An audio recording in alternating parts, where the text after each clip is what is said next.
Hi, good morning, one and all. Last class we can discuss about some of the concept regarding to the flagella. See, the flagella consists of, I already said, axoneme, and they having a microtubules, and they having a dynean arms, and they having a inner and outer sheath, and also they having a basal granules, and they having a radial spokes, and also they having a lateral appendages. That's why the flagella consists of what? Axonems, microtubules, dynean arms, inner and outer sheath, basal granules, radial spokes, and lateral appendages. Yesterday class we can discuss about the axoneme. It is a long cylindrical tube-like structure. I said microtubules, 9+2 arrangement. I can say about the dynean arms, inner and outer sheath. I can explain about the radial spokes. Now we can go for the basal granules.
See, here the basal granule. What is use of basal granule? Basal granule is a cell organelle. Which is useful to formation of flagella or cilia. That's why for the formation of the flagella or cilia we need which cell organelle? That is the basal granule. Here the basal granule is a cylindrical body shaped. Here this basal granule is a modified centriole. Very important. Basal granule is a modified centriole. But normally in the cell, centrioles is useful for the formation of the spindle fibers, like this spindle fibers. But here this basal granule is useful for the formation of the flagella. Now what is said? The flagella, this is totally the flagella. The flagella consists of axoneme. Now this is the microtubules. That is the axoneme.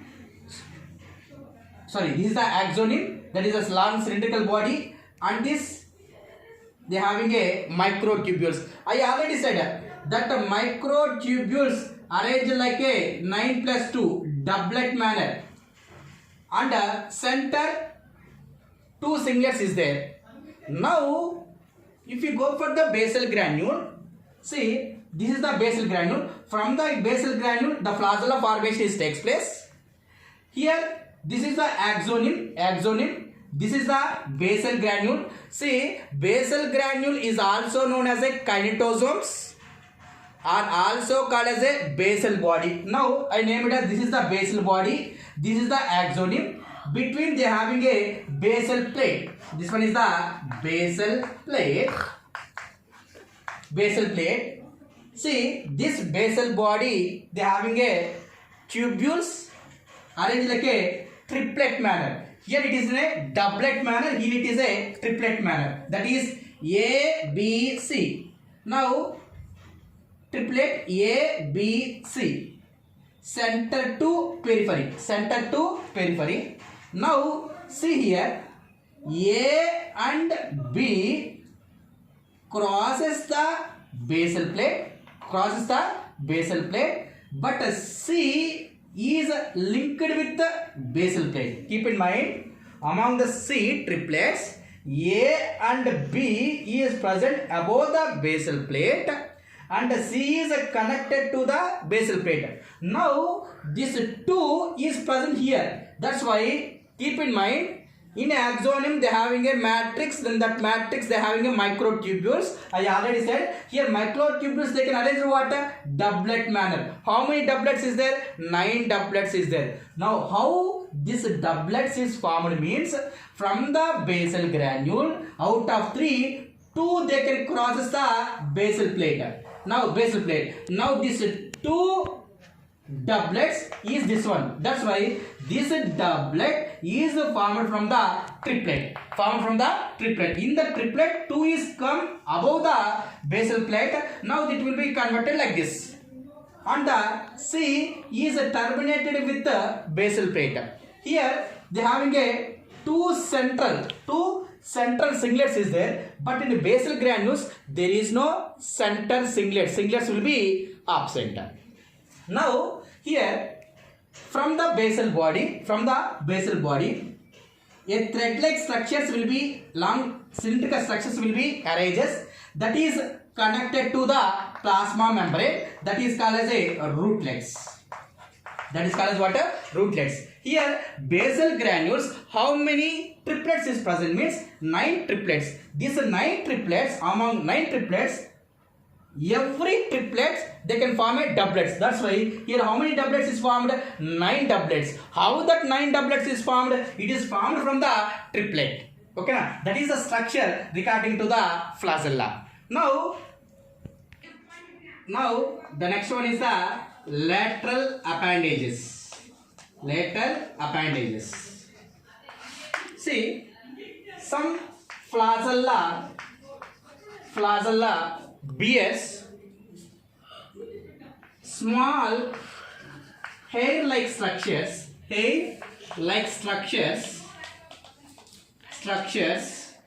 on axonemes is known as a lateral appendages.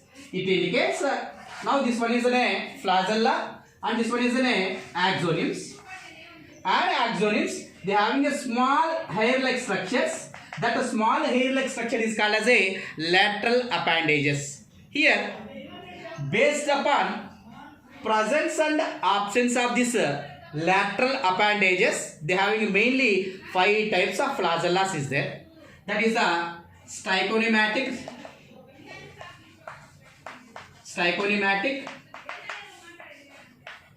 pantonymatic, acronematic,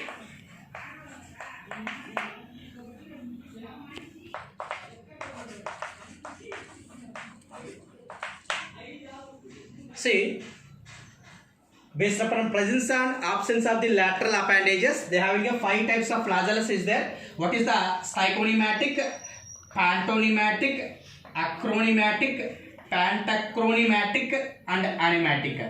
Stichonematic. Now, on flagella, they having a single row of lateral appendages. Single side, either that side or this side. Single row of lateral appendages is there.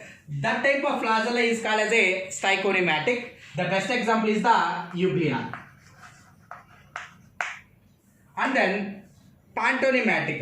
Pantonymatic means an axonium more than two or more than two rows of lateral appendages is present. That is called as a pantonymatic. And then the best example for this one is the monas. Acronymatic. Acronymatic indicates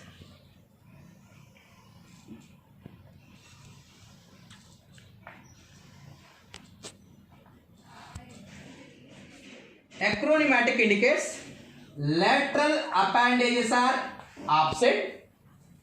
The base is covered with a sheath, but this is a terminal part. This is the terminal part. The terminal part is not covered with any sheath. That is called as a naked one. That is indicates the acronymatic. The best example is the chlamydomonas. Chlamydomonas. Panacronymatic. Panacronymatic indicates, see, pan, it means an axonium. They having a two or more lateral appendages is present, but the terminal part is the naked one. Terminal part is the naked one. That is a panacronymatic.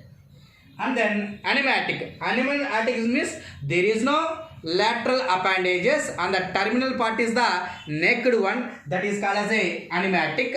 Pantacronymatic, the best example is the Arceolus. And animatic, the best example is the Cryptomonas. That's why here how many types of flagellas is there? They having mainly 5 types of flagellas. That is the Stichonymatic, Pantonymatic, Acronymatic, Pantacronymatic, Animatic. Stichonymatic means single row of flagella. It means single row of lateral appendages. Pantacronymatic means more than 2 rows of lateral appendages. Acronymatic, there is no lateral appendages. The base is covered with a sheath, but the terminal part there is no covered with the sheath. It is the naked one. That is the acronymatic. Pantacronymatic. Pantacronymatic indicates they having a 2 or more rows of lateral appendages is there, but the terminal part is the naked one. That is the pantacronymatic. And then animatic, there is no lateral appendages and the terminal part is the naked one. That is the animatic. This is the regarding to the lateral appendages.